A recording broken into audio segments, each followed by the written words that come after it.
Hermanos, cuando usted ve el título de esa predicación, ¿usted en qué piensa? Posiblemente en las Fuerzas Armadas, ¿cierto? Porque en las Fuerzas Armadas es donde hay rangos, ¿cierto? Están desde los soldados normales hasta los generales y hay toda una jerarquía, hay una cadena de mando, ¿verdad? Todas las Fuerzas Armadas están estructuradas de acuerdo a esa manera de jerarquía, ¿ok? Una persona, por ejemplo, que trabaja como un operario en una fábrica, no es el que negocia los contratos, ¿verdad? Un maestro, un profesor en un colegio, no tiene libertad de sacar al niño que le cayó mal, ¿cierto? Al niño ese casposo que le hace la vida a cuadritos. A los maestros, ¿cuántos casposos había acá cuando eran chiquitos? Levante la mano, frescos. ¿Sí, no? ¿Cierto? Yo creo, vea, ya Santiago está saltando, Santiago el papá de todos, ¿cierto? Y muchos éramos así, y gracias a Dios que los maestros, hermano, tuvieron esa paciencia divina de no sacarnos del colegio, porque sí que les hicimos sacar canas. Perdóneme, es que me acuerdo de mis cositas. Muy bien. Incluso el presidente de la República tiene que someterse a las leyes, ¿verdad?, del Congreso, a las interpretaciones de la Corte, y hasta los que trabajamos por cuenta propia estamos sujetos a regulaciones gubernamentales y leyes fiscales. Yo quiero hablarle en esta mañana de un rey que usted y yo conocemos y que hemos escuchado muchísimas veces en este altar, y que tal vez hemos hablado de él en los devocionales, y lo conocemos porque este rey se hizo famoso en un episodio que sucedió en Daniel capítulo 3. No sé si usted recuerda qué era lo que estaba pasando en Daniel capítulo 3. Había tres hombres, Sadrach, Mesach y ¿quién más? Y Abednego, exactamente, que usted sabe que la historia, Nabucodonosor había construido una estatua grandísima, ¿verdad? Y dice ahí la palabra que cuando fue a inaugurar la estatua, esa estatua, mandó llamar a gente de todo el reino, mandó llamar a los sátrapas, a todo el mundo. Ahí estaban todos los más importantes y estaban estos tres hombres que eran parte del cuerpo gubernamental de la corte, ¿ok? Y entonces él había dicho que todos los que cuando tocara la orquesta, cuando tocara la alabanza, digámoslo ahí entre comillas, los músicos, tenían que postrarse de rodillas. Y si no se postraban de rodillas, entonces iban directo al horno de fuego. Y entonces yo me imagino que ese no era un lugar como era este. Yo me imagino que ese era un lugar amplísimo, y posiblemente la estatua que este hombre mandó levantar era una estatua bastante alta, no cabría en un lugar como este. Total es que cuando comenzó a tocar la orquesta, se postró todo el mundo excepto Sadrach, Mesach y Abednego. Y usted sabe ya lo que pasó, sabe que los sátrapas conocidos, voy a usar una palabra que usan los chicos muy comúnmente, nunca falta el sapo, hermano. Y entonces fueron y le dijeron al rey: ¿qué rey? Mira esos tres, hermano, mire todos, mira ese rey. Y el rey, cuando estos hombres no se postraron, los llamó a su presencia y les dijo: hey, ¿ustedes por qué no se postraron? Y entonces le dijeron: mira, rey, realmente nosotros nos postramos solo delante de nuestro Dios, y ese Dios tiene el poder de salvarnos, ¿ok? Y entonces el rey, usted sabe, mandó calentar el horno 7 veces más de lo que el horno normalmente lo calentaban para una pena de este tipo. Y estaba tan caliente el horno que cuando lo abrieron, los soldados que iban a echarlos a ellos al fuego murieron. Ahí cayeron muertos de inmediato, ¿ok? Y los echaron al fuego a estos tres hombres. Y dice la palabra que estos tres hombres caminaban frescos ahí en medio de ese horno, y que ya no eran tres, sino que eran 4. Ok, entonces el rey se acercó ahí. Yo me imagino que ese horno tenía que tener una ventanita o alguna cosa ahí por el estilo. Y entonces se acercó el rey y vio a 4 y llegó y le preguntó: oiga, pero ¿cómo así? O sea, no echamos a 3, ¿de dónde salió ese cuarto? Y ese cuarto era semejante a los dioses. Y entonces él dijo: aquí tiene que estar, tuve ese discernimiento de saber que algo estaba pasando. Y entonces los llamó y les dijo: Sadrach, Mesach y Abednego, siervos del Dios Altísimo. O sea, ahí sí reconoció que eran siervos. Antes no reconoció que eran siervos cuando dijeron que iban a adorar al Rey de Reyes únicamente, sino ahí cuando vio que el fuego ni los tocó. Y entonces dice la palabra que salieron, hermano, no olían ni a chamuscado. La ropita nuevita, fresquita, recién bañaditos, ¿sí? Y entonces dice, bueno, ¿y este cuarto quién era? Yo le pregunto a usted, ¿quién era ese cuarto que estaba ahí en ese horno con ellos? ¿Quién? Era el Señor. Era el Señor el que estaba ahí con ellos, ¿cierto? Y ese Señor es el mismo que está con usted y conmigo cuando estamos pasando por el horno de la aflicción. Amén. Y con esto en mente, con esto que yo le acabo de contarle, contexto para contextualizarlo y meterlo ahí en la historia, en la novela. Muy bien, vamos a ir al capítulo 4 de Daniel. Este capítulo realmente es un poco difícil de situar en la vida de Daniel porque el libro de Daniel comienza cuando Daniel está en su adolescencia y cuando el libro termina, Daniel tiene aproximadamente 80 años. Muy bien, Nabucodonosor, el rey del que vamos a hablar también en esta mañana, reinó durante 43 años y Daniel llegó a Babilonia al comienzo de ese reinado. Realmente no podemos estar seguros de cuándo ocurre esto, ¿ok? Este capítulo en realidad comienza como si fuera el final de la historia, porque fíjese en esto, la historia, o sea, cuando leemos el capítulo 4, está hablando en primera persona por Nabucodonosor. O sea, este capítulo es Nabucodonosor contando todo lo que le pasó, ¿ok? Y parece ser escrito por un hombre cambiado. Muy bien. Y dice a partir del verso 1, Nabucodonosor, rey, a todos los pueblos, naciones y lenguas que moran en toda la tierra, paz os sea multiplicada.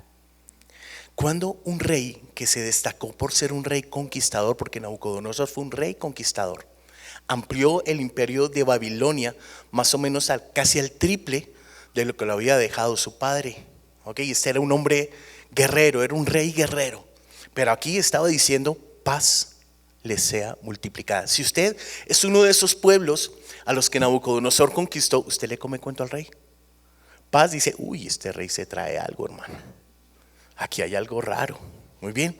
Y dice el verso 2, conviene que yo declare las señales y milagros que el Dios Altísimo ha hecho conmigo. Cuán grandes son sus señales, cuán potentes son sus maravillas. Su reino sempiterno y su señorío de generación en generación.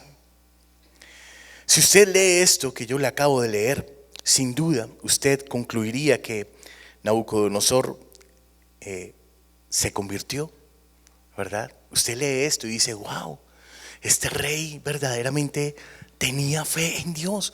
O sea, hubo algo que pasó que lo hizo conocer a Dios, y eso es de lo que vamos a hablar en esta mañana.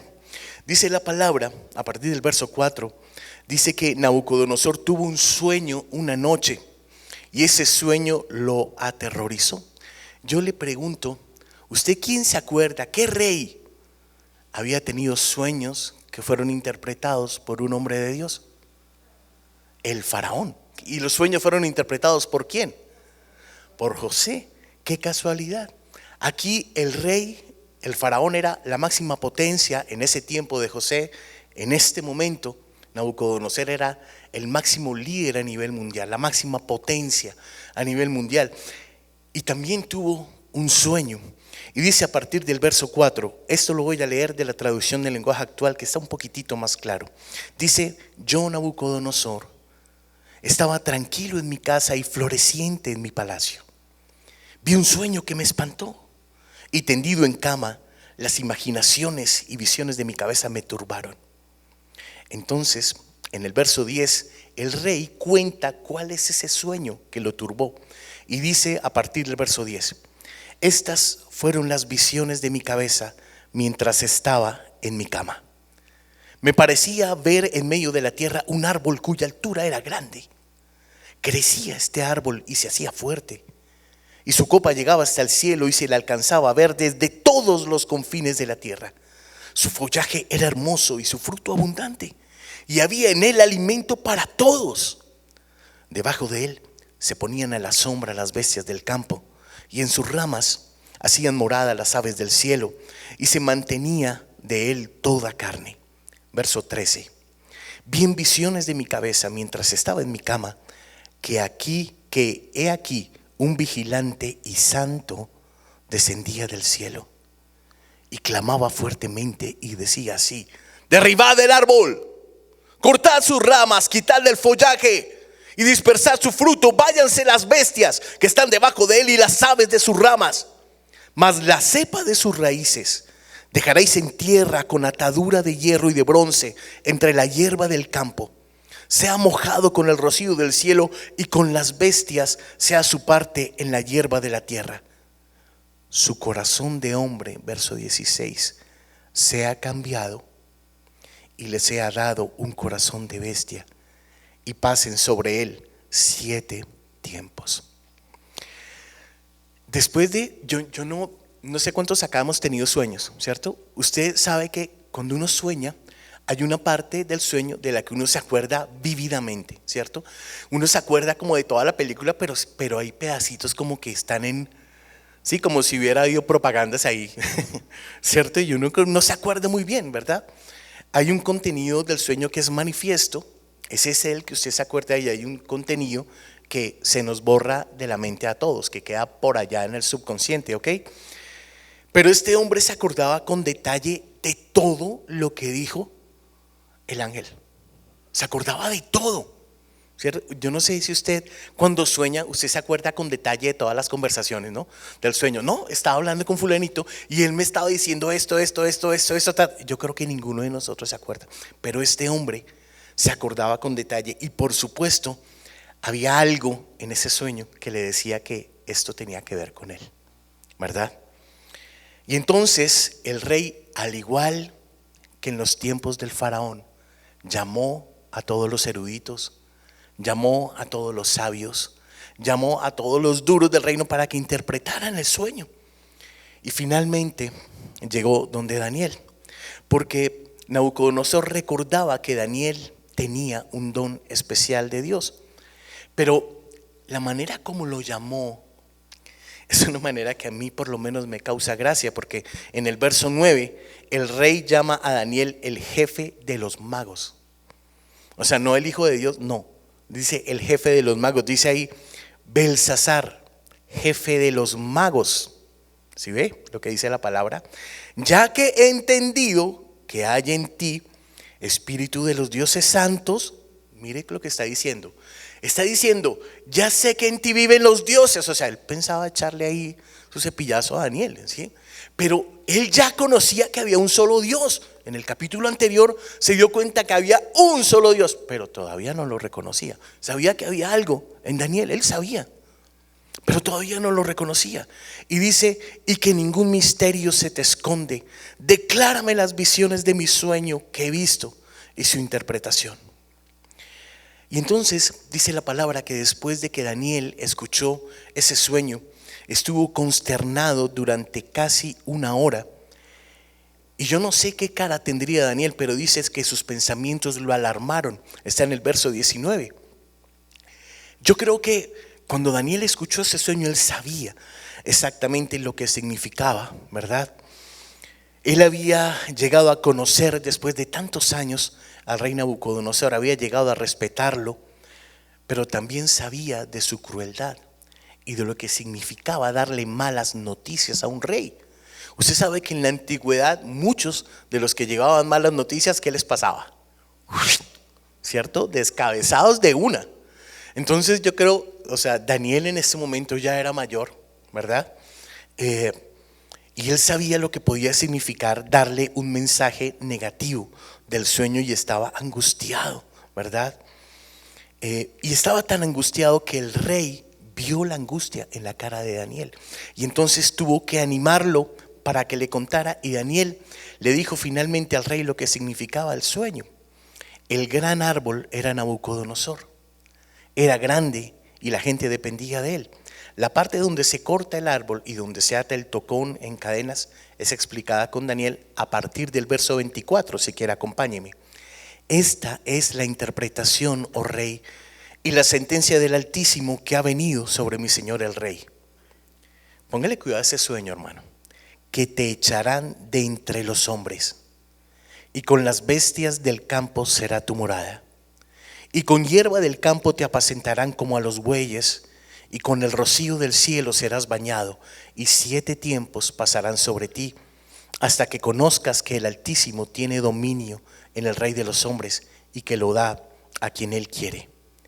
Y en cuanto a la orden de dejar en la tierra la cepa de las raíces del mismo árbol, significa que tu reino quedará firme luego que reconozcas que el cielo gobierna.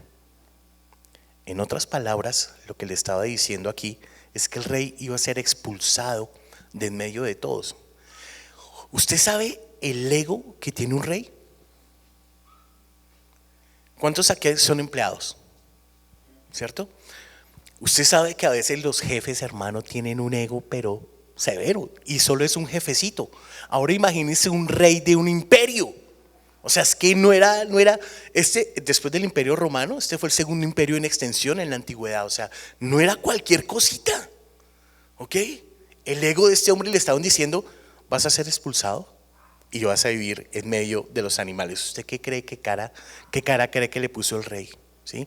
Yo no sé, porque ahí no dice la palabra, yo no sé si este hombre, cuando le fue a hablar, como era algo negativo, de pronto se acercó al rey y le dijo: hey, rey, hermano, lo que le va a pasar es esto, suavecito, para que no escucharan todos los demás. Era una cuestión de manejo. Muy bien, ¿cierto? Posiblemente lo dijo de esa manera. Pero este Daniel, no en vano, era uno de los profetas sabios, todos, pero sabios. Y entonces en el verso 27, él mismo llega y se echa un salvavidas. Y entonces llega y dice: yo le aconsejo a su majestad que deje de hacer lo malo y que ayude a la gente pobre y necesitada. Tal vez así pueda vivir su majestad tranquilo y feliz. O sea, después de darle severa noticia, ¿cierto? Porque la noticia que le dio era, o sea, peor, solo le faltó fue decirle que iba a morir, ¿sí? Pero lo que le dijo era muy, muy malo, era terrible. Y entonces él dijo: pero te voy a dar una salida. La salida es esta: deja de hacer lo malo. ¿Cuántos de nosotros en esta mañana nos hemos recibido palabras de advertencia de parte del Señor en muchas áreas, y aún no dejamos de hacer lo malo? ¿Cuántas veces el Señor nos ha dado salida? Ha tenido misericordia de nosotros, una misericordia, hermano, que nosotros no nos merecemos. Es lo que yo quiero que comprendamos. Nosotros no nos merecemos la misericordia de nuestro Rey, pero Él nos da una salida, y aquí se la dio a Nabucodonosor. Muy bien. Lo que Daniel entendía cuando le dijo ese verso 27 es que una persona o una nación que realmente se arrepiente y se aleja de su rebelión y cambia sus caminos puede entrar en la misericordia en el día del juicio de Dios. Y entonces, después de que Daniel le habló, Nabucodonosor tal vez cambió su actitud por un tiempo. No sé si le ha pasado que hay momentos en que alguien le dice: hey, tienes que cambiar esto, y uno como que conscientemente dice: no, sí, tengo que cambiar. Entonces usted comienza a cambiar, pero el impulso le duró un mes. ¿Le ha pasado? A mí me ha pasado, hermano. ¿Sí? Me hablan y dicen: no, mi esposa, que acá está de testigo, mi amor, pilas con esto. Y yo: sí, mi amor, sí, tin, tin. Y de vez en cuando llega uno, ¡pim!, y se le salta el saco, el taco. Levanten acá las esposas que le pasa eso con sus esposos, que a los esposos se nos salta el taco de a seguido, ¿cierto? Pero también a las esposas, ¿no? Sí, también a las esposas se les salta el taco de a seguido. Muy bien. Y entonces posiblemente a Nabucodonosor le pasó lo mismo, ¿verdad?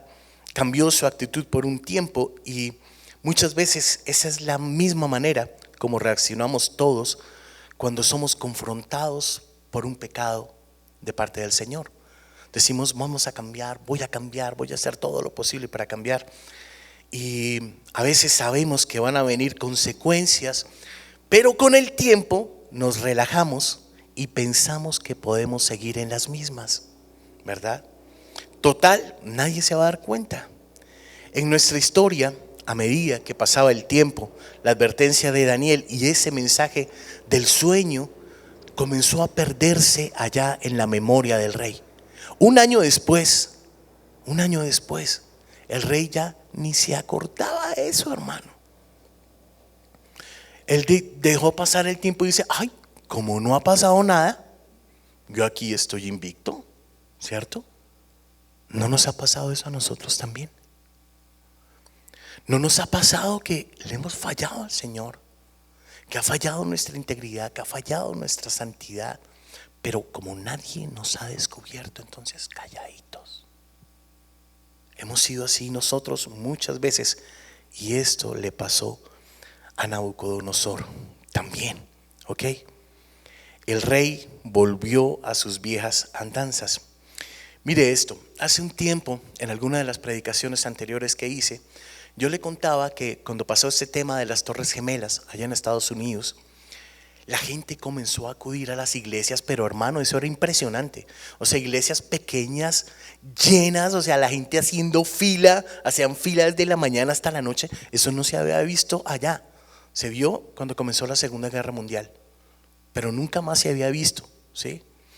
Y comenzaron a llenar las iglesias de día, de noche, toda esa semana, 2 semanas, un mes, las iglesias pero llenísimas, gente bautizándose. Y cuando comenzó a quedar atrás la memoria de la tragedia, también la asistencia a las iglesias comenzó a disminuir, porque ya había pasado. Muy bien.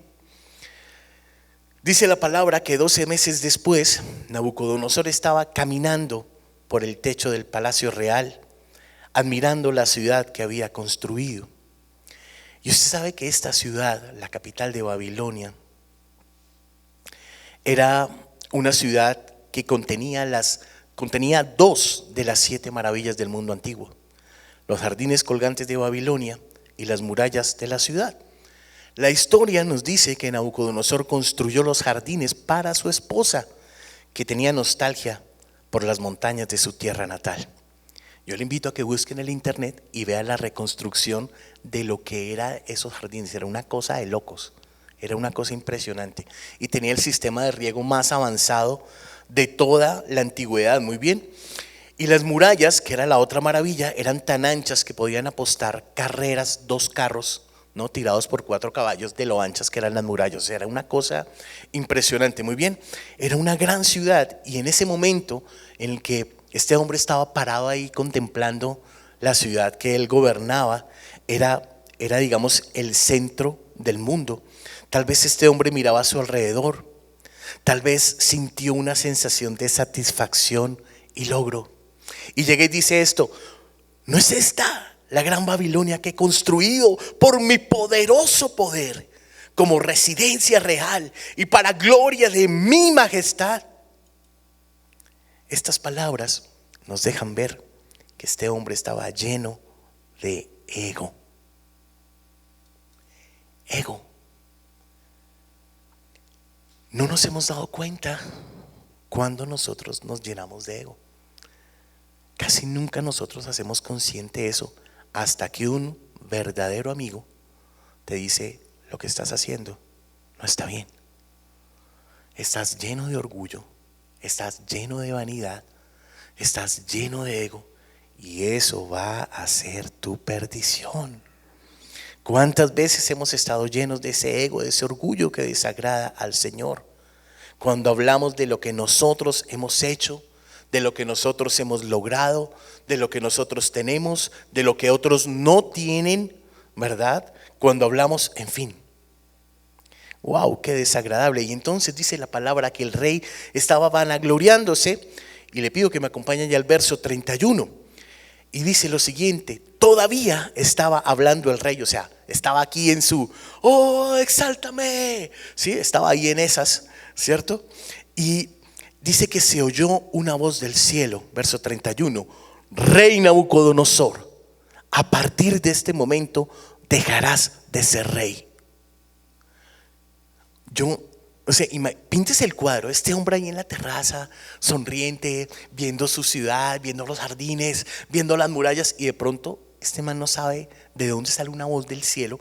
Y yo, hermano, yo no he escuchado la voz de Dios audible, pero por la descripción del Antiguo Testamento en Éxodo, dice que la voz semejaba a truenos. ¿Se acuerda? ¿Se acuerda de eso? ¿Sí? Entonces imagínese que este hombre está ahí en la terraza y de pronto voces de truenos salen del cielo diciéndole esto: a partir de este momento dejarás de ser el rey. Yo, hermano, o sea, yo intento imaginarme el susto que debió tener este hombre. O sea, yo creo que en ese momento, cuando escuchó esa voz del cielo, de inmediato vino la voz de Daniel cuando le estaba diciendo: hey, esto es lo que te va a pasar, y tuviste un año para arrepentirte y seguiste en la misma. Y sigue diciendo: no vivirás, verso 32, ya entre la gente, sino que vivirás 7 años entre los animales. Comerás hierba del campo como ellos, hasta que reconozcas que el Dios Altísimo es el único rey de este mundo. Solo Dios puede hacer rey a quien Él quiere que sea rey. Y en el verso 33 dice: estas palabras se cumplieron inmediatamente. O sea, no fue que, Señor, déjame y me alisto. No, dice que las palabras se cumplieron inmediatamente y el rey dejó de vivir entre la gente. Comía pasto como los toros y se bañaba con el rocío del cielo, y sus cabellos parecían plumas de águila y sus uñas parecían garras de pájaro. Wow. Qué duro esto, hermano. ¿No se ha puesto a pensar que cuando nosotros nos ponemos a jugar con el Señor, ¿cierto? Nos ponemos a jugar en cualquier área del ministerio, o nos ponemos a jugar nosotros en nuestra intimidad con el Señor, y Dios nos advierte una y otra vez? ¿No se ha puesto a pensar que usted piensa que la justicia de Dios se va a demorar? Usted piensa para sí mismo: no, Dios va a tener misericordia. Dios tuvo misericordia, un año tuvo misericordia, y este hombre no dio muestras de nada, ¿verdad? ¿Qué tal que llegara esa voz del cielo y le dijera: esto te va a pasar de inmediato? ¡Pum! ¿No se ha puesto a pensar en eso? O usted tal vez piensa que esto sucede en la antigüedad y que no pasa ahora. Ya le voy a mostrar. Muy bien. Tal vez usted escucha esta historia y uno dice: ay, esto es una fábula, esto es una ilustración que Daniel está usando para mostrarnos. Pues, hermano, ya le voy a decir. Imagínese que hay una enfermedad real. Esta enfermedad, esto que le pasó a Nabucodonosor, era una enfermedad real, se llama boantropía. ¿Cómo se llama? Boantropía, muy bien. Y es cuando una persona comienza a creerse animal. Hay ilustraciones muy conocidas y efectos muy similares a lo que le sucedió a Nabucodonosor, ¿verdad? Usted puede pensar que esta historia todavía está en el campo de la fábula, pero le tengo un dato. Imagínense que en 1946 un doctor, un experto en comportamiento, se llama Raymond Harrison, en Inglaterra, registró sus experiencias al observar un caso moderno de boantropía. El doctor Harrison, voy a leer esto textualmente, observó que la única anormalidad física del paciente era el alargamiento de su cabello, el engrosamiento y el crecimiento de las uñas de los pies y de las manos. ¿No eran estas las mismas anomalías que tenía Nabucodonosor? Según Meyer, añadió: así como el famoso rey, el paciente observado pasaba todo el día deambulando por el recinto del asilo, desde el atardecer hasta el amanecer, comiendo puñados de hierba y de tierra y bebiendo de los charcos como un animal. Pero ese no es el único dato.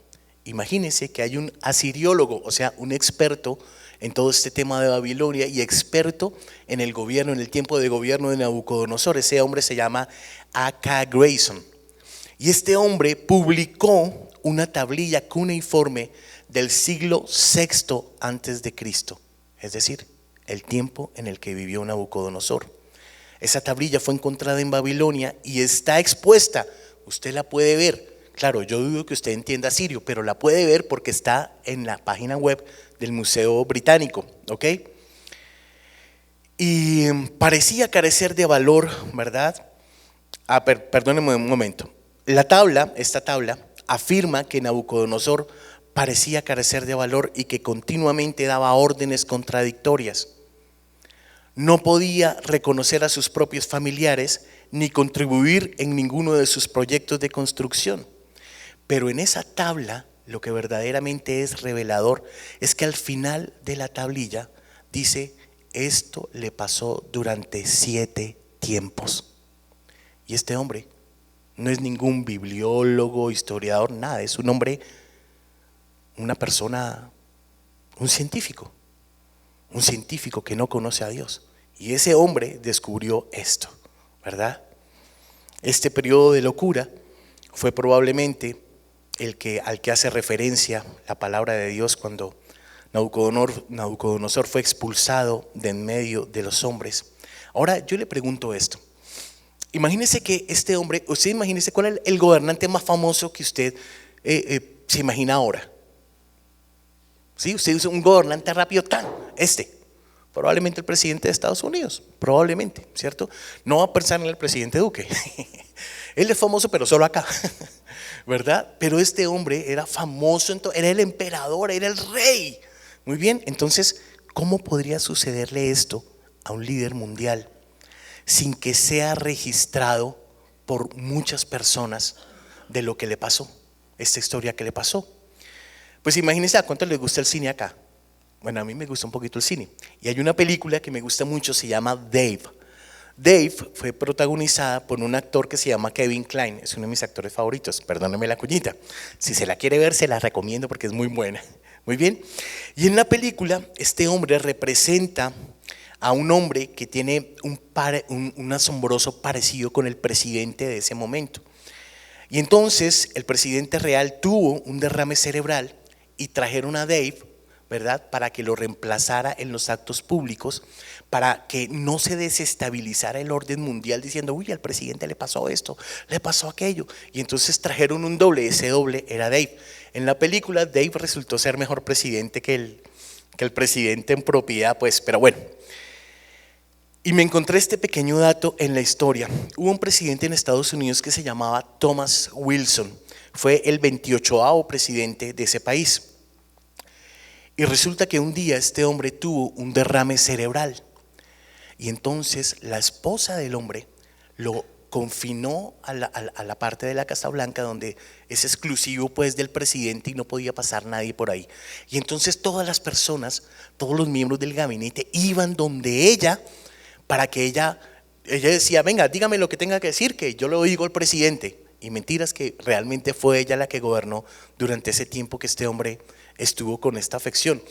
Lo que le quiero decir con esto es que efectivamente este era algo que se podía ocultar.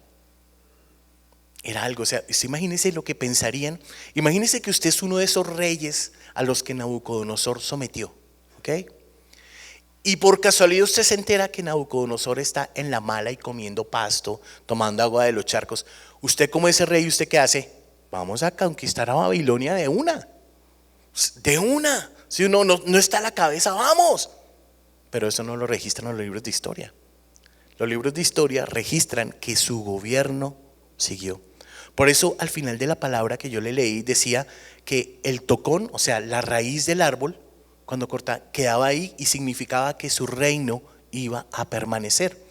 Posiblemente lo que pasó en ese momento fue que Nabucodonosor tenía hijos y era común en ese momento que el rey gobernara con su hijo para irlo entrenando, ¿verdad?, en todas las artes de gobierno.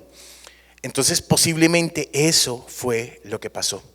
Y dice la palabra que cuando terminó ese periodo de 7 años, Nabucodonosor fue puesto en razón y se dio cuenta por fin de que no era rival para el Señor Dios Todopoderoso. Dice que cuando se arrepintió fue restaurado en su poder. Hay una cosa muy particular que a mí me llama la atención, y es que aquí no dice cómo fue ese proceso de arrepentimiento, pero algo de razón tuvo que quedarle a este hombre para decir: wow, o sea, verdaderamente veo que Dios es Dios, verdaderamente veo que Dios es todopoderoso. Y Dios tuvo que ver un arrepentimiento sincero y genuino para restaurarlo. Muy bien. Muchas veces usted y yo, cuando pecamos, le decimos al Señor: Padre, me arrepiento con todo mi corazón. Pero ¿sabe algo? Dios sí conoce nuestro corazón, el corazón de todos aquí. No le podemos ocultar nada. La palabra dice que Él conoce nuestro entrar y nuestro salir. Conoce nuestra primera mirada, nuestro primer respirar. Nos conoce desde que estábamos en el vientre de nuestra madre. Y dice que nadie nos conoce como nos conoce Él. Entonces, ¿no sabrá Él si estamos arrepentidos en verdad? Por supuesto. Y eso fue lo que le pasó a Nabucodonosor. Y fue restaurado en su poder. Este hombre había cambiado y quería compartir ese cambio con todos. Y entonces dice ahí, Nabucodonosor cuenta su historia a los pueblos, naciones y hombres de todas las lenguas que vivan en el mundo. Mire, yo quiero que usted detalle el testimonio tan poderoso que era esto. El rey más importante que tenía en ese momento el mundo entero había conocido a Dios. Y algo tuvo que hablar al Señor, yo no sé si fue Daniel, algo tuvo que decirle y decirle: usted tiene que dar testimonio de esto que le pasó. Usted tiene que hablar de esto. Muy bien. Entonces, yo quiero que usted note lo que el Señor hizo en la vida del rey. Lo primero es que Dios le advirtió de manera personal e íntima a través del sueño. Primera advertencia. Dios siempre nos advierte, siempre.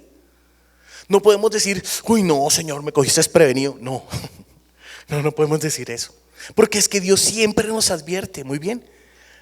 Lo segundo es que hubo una advertencia a través de la interpretación del sueño. O sea, por si tenía dudas, ahí con la interpretación de Daniel ya se le despejaron todas las dudas. Muy bien. Y como si fuera poco, le dio un año de gracia, un año de misericordia, para que mostrara frutos de ese arrepentimiento.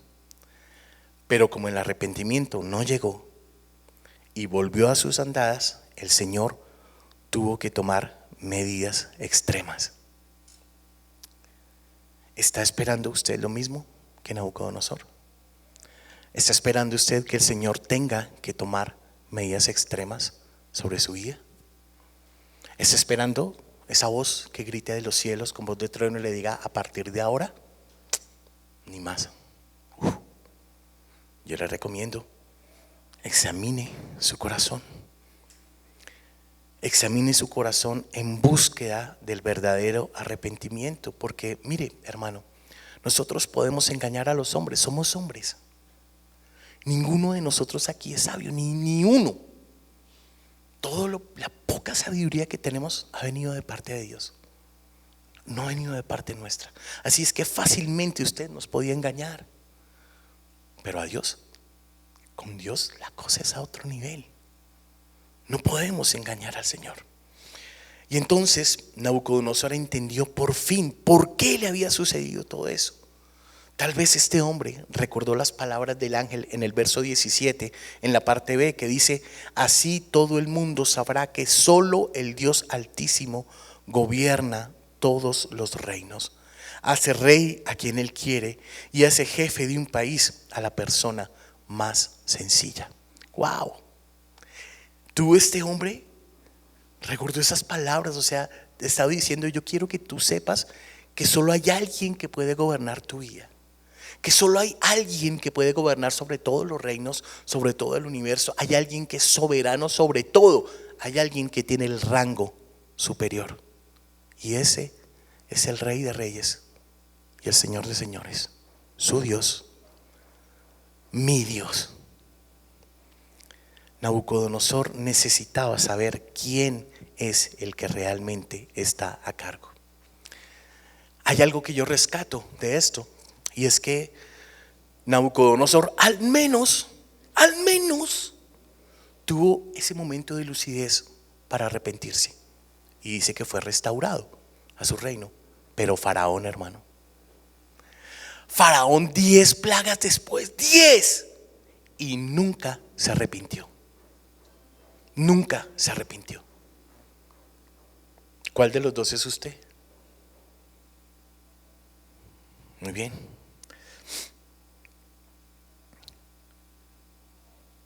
Dios había establecido su punto de vista en la vista del rey, en la vida del rey. Le había dicho: yo soy el soberano. Hay varias cosas que yo le quiero dejar en esta mañana. La primera de ellas, se nos recuerda de nuevo que Dios es rey y tiene el rango más alto del universo entero. No importa cuánto usted haya logrado, no importa cuántos viajes haya hecho, no importa cuántos premios se haya ganado. ¿Sabe algo? Dios es el que le da la vida a usted y a mí. Él es el que provee para nuestras necesidades. Él es el que derrama sanidad sobre nuestra vida. Él es el que abre y cierra puertas de oportunidad. Él es el que toma las semillas que plantamos y causa el crecimiento. Él es el único que lleva a las personas a la fe. Piense por un segundo en cuánto tiempo y conversación nos gastamos en el día a día compitiendo por las posiciones. ¿Sabe algo? Aquí en la iglesia, usted no lo va a creer, hermano, pero hay gente que compite por las posiciones. La hay, no solo en esta, en todas, en todas. Y en las organizaciones seculares, pues calcule, se la pasan todo el tiempo compitiendo. ¿Por qué compites por una posición? Compites con el objetivo de lograr un mayor rango. Y para lograr ese mayor rango, entonces pregonas a toda voz tus logros, tus premios, tus medallas. Oh, es que míreme, mire, pastor, todo lo que estoy haciendo. Mire, venga, yo le muestro. ¿Sabes algo? Dios no tiene departamento de publicidad. Su poder se hace publicidad solito. ¿Sí? No necesita de tu publicidad. Muy bien. Trabajamos desesperadamente para demostrar nuestra importancia. ¿Por qué? Porque pensamos que la influencia, el poder y la abundancia son la verdadera medida del éxito. Y está muy equivocado, hermano. La verdadera medida del éxito es hacer la voluntad de nuestro Dios. Punto.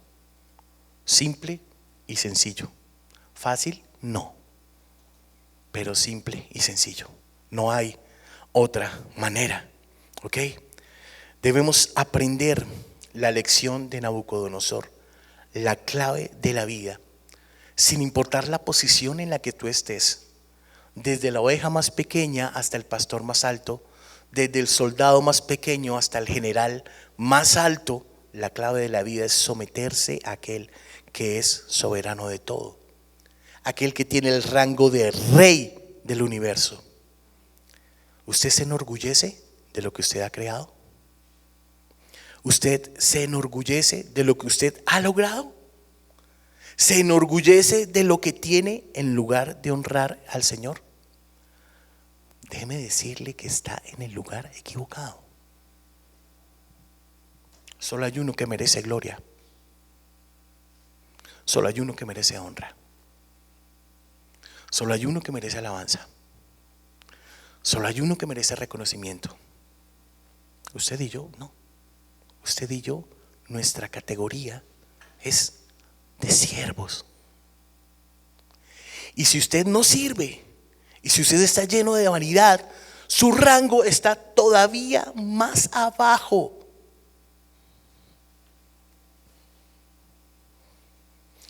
En segundo lugar, quiero que vea que Dios tiene el poder para cambiar una vida. Y esto a mí me encanta. Porque una cosa fue la historia de Nabucodonosor antes de este acontecimiento, y otra cosa después, cuando ya había visto el poder de Dios, que Dios tuvo el poder de quitarlo, ponerlo a comer pasto 7 años, no un año, no una semana para que aprenda, no un mesecito ni 2, 7 años. Y a los 7 años tuvo el poder de devolverlo a su posición. Este hombre era diferente, había sido transformado por el poder de Dios.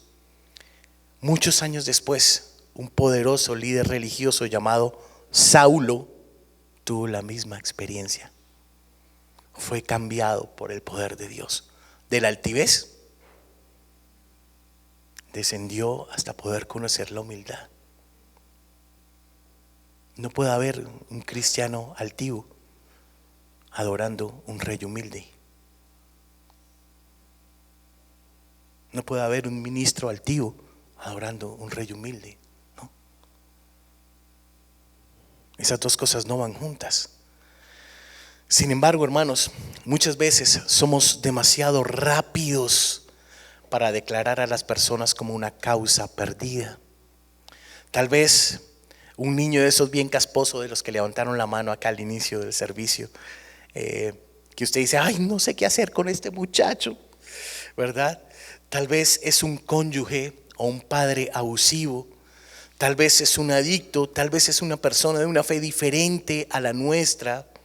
Ese pasaje nos recuerda que Dios, oiga esto, Dios puede cambiar cualquier corazón, cualquiera. A Dios no hay nada que le quede grande. Oígame, ¿en qué parte de la palabra está escrito ese verso que dice, y le quedó grande al Señor? No. ¿Y Dios se dio por vencido? No. En ninguna parte dice eso. ¿Sabe por qué? Porque Dios no se ha dado por vencido contigo, ni contigo, ni contigo, ni contigo. Dios nunca se va a dar por vencido, porque Dios te eligió y te va a llevar, así sea, así te tenga que poner a comer pasto, así tengas que beber agua de los charcos, te va a llevar de las narices para que cumplas su propósito. Pero esa llevada va a ser una llevada con amor. Aquí Dios tuvo amor para Nabucodonosor, no le quitó la vida, no se la quitó. Aún después de tremenda desobediencia, no se la quitó. Wow. Yo le tengo un desafío, hermano. Yo creo que muchos de acá nosotros tenemos familiares que no conocen a Cristo y que no quieren conocer a Cristo, no quieren, ¿cierto? Busque a esas personas, a esos que son difíciles en su vida. Busque a aquellos a quienes usted repetidamente ha condenado y ha señalado y ha dicho, no, yo a ese no le predico más. No, Dios hará, no, Dios hará no. Es que si Dios se lo presentó a usted es porque adivina a quién le toca el trabajito. Sí, señor, es a usted. A usted le corresponde orar por esa persona, a usted le corresponde buscarlo, a usted le corresponde clamar al Señor hasta que vea fruto del Señor. ¿Usted qué piensa que hizo Daniel cuando vio a Nabucodonosor en medio del pasto? ¿Qué cree que hizo este profeta, este hombre de Dios? ¿Cree que se asomó ahí al jardín del palacio y dijo, yo le dije, rey, no hay, yo le dije? ¿Sí? Porque así somos nosotros, hermanos. Y no lo decimos a voz en cuello, pero lo pensamos. ¿Y sabe la porquería de corazón de que eso habla de nosotros? Wow. Yo creo que Daniel veía al rey y tal vez clamaba al Señor porque pudiera conocerlo y porque Dios se revelara a su vida. Y duró 7 años clamando, hasta que llegó un solo momento de lucidez, uno solo, en el que el rey tuvo la lucidez y dijo, Señor, me arrepiento, perdóname.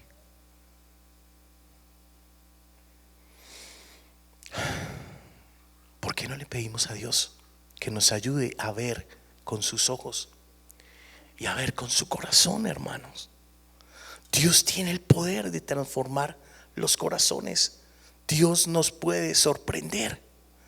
Tal vez en este lugar hay personas que han sido etiquetadas como no, contigo no. Tú eres un paria, tú eres una paria. En esta iglesia no hay parias, hermano, ni uno solo. Tal vez hay personas que han sido apartadas, echadas a un lado. Y le repito, Dios no se ha rendido con usted. Quiero que quede con esto en su mente.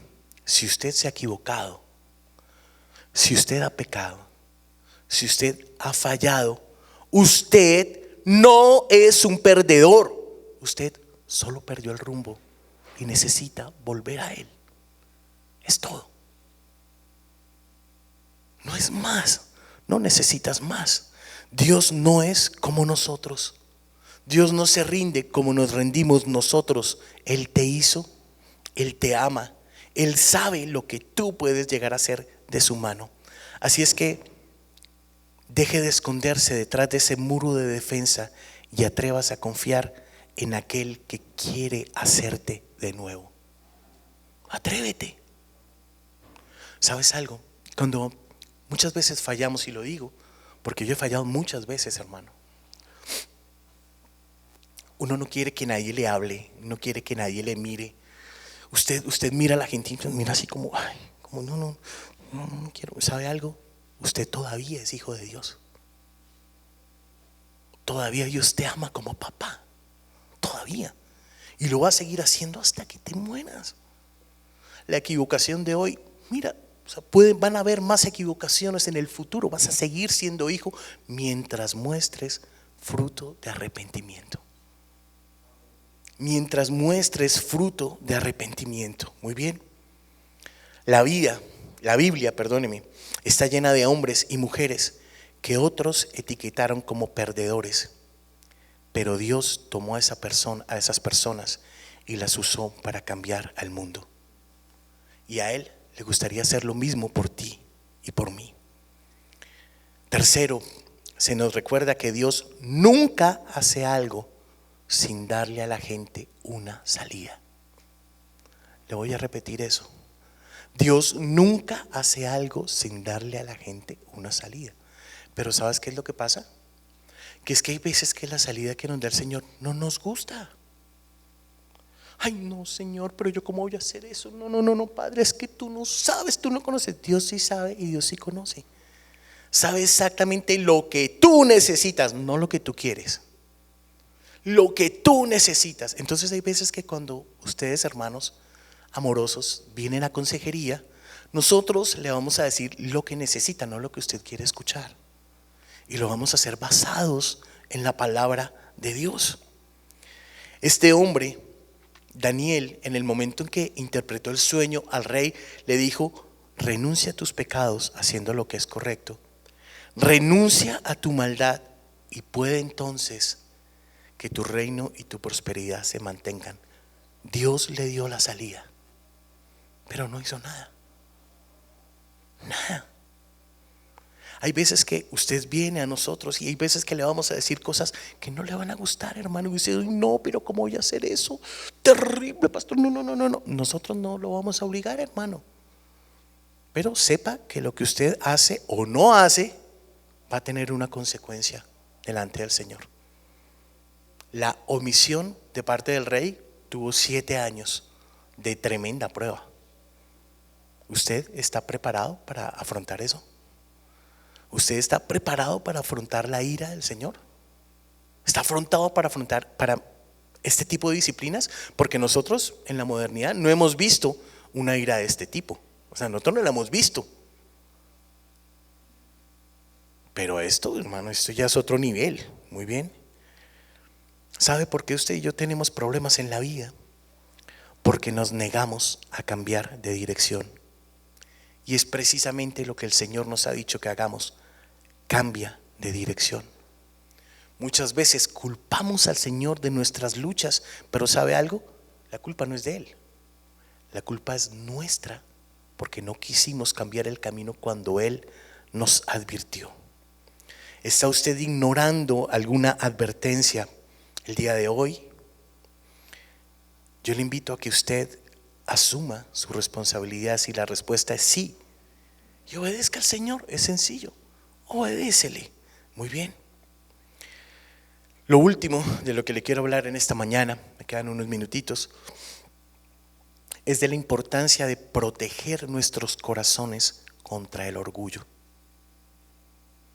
Usted escucha esta frase y aparentemente es una frase sencilla, pero hermanos, qué difícil es proteger nuestro corazón contra el orgullo. Porque sabe algo, el orgullo vive ahí escondido en el corazón de cada uno de nosotros, ¿verdad? Siempre va a ser tentador medir nuestras vidas por los elogios que las personas hacen de nosotros. Y entonces cuando eres elogiado muchas veces te inflas, te subes, eso caminas como entre nubes, ¿verdad? Si alguien te... A veces Dios necesita el alfilercito, pincharte para que vayas aterrizando y te des cuenta de quién realmente eres tú y de quién realmente es el Señor. Es bueno tener buena reputación, es bueno, hermanos. Es bueno tener éxito en lo que haces, es bueno. El problema real viene cuando vemos esas cosas no como bendiciones de la mano de Dios, sino como evidencia de que somos superiores a los demás. Y la verdad, y con tristeza lo digo muchísimas veces, nos creemos superiores a este o a aquel. ¿No se ha sorprendido usted en esos pensamientos? Pensando que usted es mejor que. Hermanos, es un pensamiento que viene a nuestra mente 1.000.000 de veces al día. Y debemos pedirle al Señor que nos ayude a desechar esos pensamientos porque ensucian nuestro testimonio delante de Él, ¿verdad?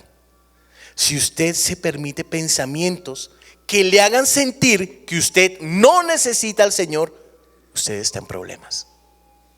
Si usted tiene pensamientos que le hacen sentir que no, o sea, Señor, después te atiendo, hermano, usted es candidato a la disciplina de Nabucodonosor. Muy bien. ¿Cómo combatimos el orgullo en nuestra vida? ¿Verdad? Yo le voy a decir una sola cosa, hermano. Piense todos los días en la grandeza del Dios al que servimos. La humildad viene cuando nos comparamos a nosotros mismos con algo mucho, mucho, mucho más grande y nos damos cuenta de lo pequeñitos que somos. Si usted no piensa nunca en la grandeza del Señor, en la grandeza de lo que Dios ha hecho por usted, en la grandeza del amor de Dios que aún lo ha sostenido en medio de todas las circunstancias difíciles, grandes, desiertos, tempestades, en fin, de todas. Si usted no piensa en la grandeza de Dios, yo le invito a que en este tiempo usted comience a pensar en la grandeza de Dios. Recuérdese a usted mismo la realidad de su propio pecado.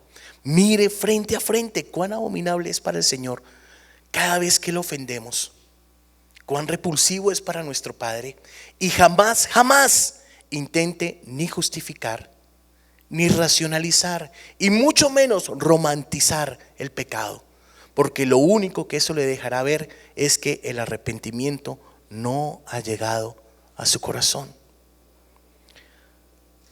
Muchas veces nosotros dedicamos tiempo para mirar cuánto hemos avanzado, pero no dedicamos el mismo tiempo para mirar cuánto nos hace falta por avanzar en la relación nuestra con Cristo. Y es necesario que hagamos eso, hermanos. Es necesario que lo hagamos, porque si usted no lo hace, tal vez usted cree que ya la hizo. Ya, yo soy obra terminada. Mírenme, soy obra terminada, gordito, cachetoncito, con gordominal, ¿verdad? Obra del Señor. Hermano, ninguno de nosotros es obra terminada. Ninguno de nosotros. Dedique tiempo para mirarse usted mismo. No dedique tiempo para mirar el pecado de los demás. Es que eso no es asunto suyo. Se lo voy a repetir. El pecado de su hermano no es asunto suyo. ¿Es asunto de quién? Ay, pastor, pero... No, hermano. Deje que el Señor es sabio. El Señor sabe lo que está haciendo. No necesita pedirle a usted permiso para hacer esto o para hacer aquello. No necesita pedir su aprobación para hacer esto o para hacer aquello. Dios es soberano y es nuestro rey. Y delante del rey, los siervos, ¿qué hacemos? El rey sabe lo que está haciendo. Recuerde que somos salvos no porque seamos buenos, sino porque Dios está lleno de misericordia. Y que la misma misericordia que Dios extendió sobre su vida es la misma misericordia que Él espera que usted tenga con su hermano o su hermana. Que Dios pueda usar sus manos para levantar, para animar, para curar, para sanar. Que su boca no sea usada para herir ni para juzgar. Deje que de su boca salgan palabras de bendición y de ánimo. El Señor se encarga del juicio porque es de Él. Muy bien. La palabra dice en Proverbios 27, verso 2: no presumas de ti mismo, deja que te alaben los demás. Otra advertencia contra el ego. Cuando dejemos de estar ensimismados en nosotros mismos, comenzaremos a ver no solo al Señor, sino comenzarás a ver la belleza y la hermosura que Dios ha puesto en cada uno de tus hermanos. Nunca la vas a poder ver si todo el tiempo estás mirándote a ti. Nunca la vas a poder ver si todo el tiempo eres tú tu propio objeto de admiración y de adoración. No. Vas a poder verla solo cuando dejes de quitar el centro de ti mismo y lo puedas poner en los hermanos y en las personas que Dios ha puesto a tu lado. Cuando tú hagas eso, verás sus fortalezas, verás su belleza. Cuando dejes de promoverte y de exaltarte a ti mismo, tú vas a comenzar a ver con los ojos de Cristo. ¿Ok? Llegaremos a entender su corazón, llegaremos a entender su grandeza y llegaremos a apreciar, a valorar su misericordia y su gracia. Cuando aprendamos a respetar el rango del Señor como el Rey del universo, nos daremos cuenta que todos nuestros juicios sobran en la vida de las personas, porque el único juicio verdadero y valedero, el único juicio que nunca fue para destruir, es el juicio de nuestro Dios. Yo le invito a que cierre sus ojos un segundo. Amado Señor, quiero agradecer, Señor, por este tiempo que nos has permitido estar en este lugar, mi Rey. Quiero darte gracias por toda tu bondad. Quiero darte gracias por toda tu misericordia. Quiero darte gracias por todo tu amor, Señor, porque tú eres bueno, misericordioso Dios, porque verdaderamente, Señor, siempre nos has dado una salida, Dios. Tal vez en este momento no podemos recordar todas tus palabras, Señor. Tal vez en este momento no podamos recordar aquella vez que nos confrontaste cara a cara con nuestra falla, con nuestro pecado, Dios, y nos diste una salida y nos dijiste: hey, quiero que hagas esto. No podemos recordar cuántas veces nos hemos hecho los sordos delante de tu palabra, Dios. Pero yo vengo con toda humildad en esta mañana, Señor, a pedir una vez más tu misericordia, Dios. Vengo con toda humildad en esta mañana, Dios, para que tú puedas extender, Señor, una vez más tu amor, tu precioso amor sobre la vida de cada uno de mis amigos y mis hermanos, Señor. Vengo, Espíritu Santo, para que tú, Señor, hoy te puedas mover, Señor, como solo tú lo puedes hacer, Señor. Que hoy, Padre de Gloria, esta palabra que ha sido predicada pueda bajar a nuestro corazón, Señor. Que no se quede solo en nuestro pensamiento, que no se quede solo en nuestro entendimiento, Dios. Que tú puedas obrar, Señor, de esa manera especial, Señor, como tú puedes obrar, Señor. Gracias por ser nuestro Dios, gracias por amarnos, gracias por bendecirnos, Señor. Gracias por todas las veces, Señor, que a través de un mensaje, a través de una predicación, tú, Señor, te has movido, Dios, con libertad, Jesús. Gracias, papá. Gracias, Dios, porque puedo ver, Señor, que aún en medio de este mensaje tú has tenido misericordia sobre mi vida, Dios. Gracias porque puedo ver que en medio de este mensaje tú, Señor, te has movido en amor, Señor, para dejarme ver que tu poder puede transformar cualquier corazón. Que tu poder puede transformar el corazón más duro, el corazón más rebelde, el corazón caído, el corazón afligido, el corazón triste, el corazón apesadumbrado, el corazón prisionero. Tu poder, Señor, lo puede cambiar todo, Dios. Porque grande es tu misericordia, Dios. Tu misericordia es tan grande como tu amor, Señor. No lo podemos describir, no lo podemos medir, Señor. Ha sido grande tu misericordia, ha sido grande tu amor, ha sido grande la esperanza con la que tú nos has llamado en esta mañana, Dios. Y hoy te pido que cada uno de mis hermanos quede con esto en su corazón. Grande es el amor de mi Dios. Grande es su poder para transformarme y de su mano veré la victoria. En tu nombre hemos orado, mi Rey. Amén y amén. Amén, hermanos. El Señor les bendiga.